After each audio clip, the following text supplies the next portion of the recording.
Indonesia is constructing a new capital city called Nusantara in East Borneo to replace Jakarta. The $33 billion project aims to be a futuristic green city that uses renewable energy and has a smart waste management system. But environmentalists and indigenous groups have criticized the project for its economic and ecological ramifications, including deforestation and endangering habitats, including the indigenous people's homes. Jakarta's overpopulation, infrastructure problems, and chronic flooding led to the project's inception. President Joko Widodo has proposed relocating Indonesia's capital city, Jakarta, to a new capital city, Nusantara, in Sepaku, North Penajam Pasir District, East Kalimantan Province, on the island of Borneo. The move is aimed at easing crowding in Jakarta and promoting economic growth beyond Java, especially in the eastern parts of the archipelago. The new city is expected to contribute $180 billion to Indonesia's GDP and create 3 million jobs, spurring new jobs, increasing local and national income, and boosting the competency of local workers. The plan for the new city will see it sprawling across 256,000 hectares of land, split into core government and urban zones, and an estimated 1.9 million people are expected to move here from Jakarta starting in 2024. Jakarta, the capital city of Indonesia, is sinking due to climate change, severe rainfall and flooding, rising sea levels, and land subsidence. Approximately 25% of the city could be underwater by 2050. As a result, the Indonesian government has decided to move the capital to a new city called Nusantara, located more than 1,000 kilometers, 620 miles, away in Borneo Island's East Kalimantan province, to a safer place. Building a new city from scratch will allow the government to control the master plan, the quality of engineering work, and the application of the latest technology, including climate change adaptation. However, some critics are skeptical, as building a new capital city may only move the problem rather than solving it. There are plans to create a sustainable forest city for new capital city that puts the environment at the heart of development and aims to be carbon neutral by 2045.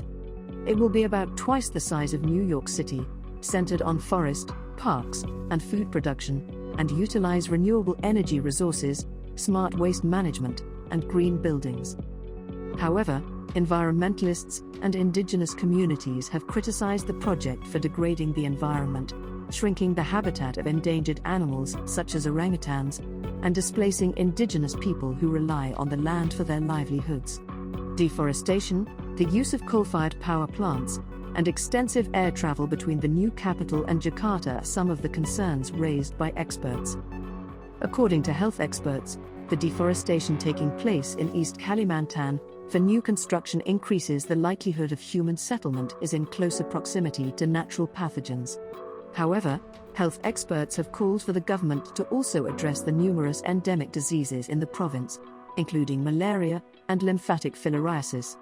Dengue fever and filariasis are also endemic in East Kalimantan, which underscores the need for careful planning for public health and a tailor-made health strategy for Nusantara in the new capital. The Health Ministry of Indonesia plans to allocate a portion of its 2023 budget to equip the existing health centers and hospitals with better health equipment through the Special Allocation Fund financing schemes. President Joko Widodo's administration has promised a green and sustainable development with minimal forest clearance, respect for indigenous and local communities' rights, and a net-zero carbon emission design.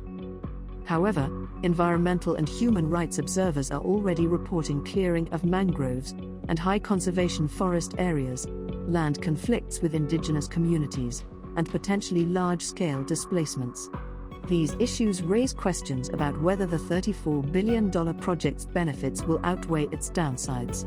The relocation of the country's political and economic locus to Borneo will bring unmitigated, devastating eco-social impacts to an island that's a hotspot for cultural and biological diversity.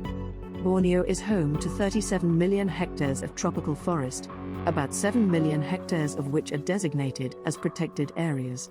East Kalimantan alone is home to 8.26 million hectares of forest, or 65% of the total coverage in Kalimantan, according to government data. The province has nearly 1.8 million hectares of protected forest and 438,000 hectares of conservation areas and nature preserves.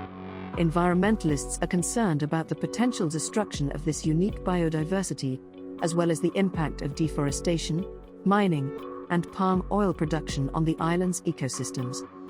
Furthermore, the proposed hydropower facility and the development of nickel mines for electric cars have also raised concerns about the displacement of indigenous Dayak people and environmental destruction. The construction of a nickel smelter in Balikpapan Bay has already destroyed large parts of the mangrove forest and threatened the ecosystem. The development also poses a risk to the Heart of Borneo initiative and the forced displacement of local communities. Thanks for watching this video. Please like, share and subscribe our channel for more such videos.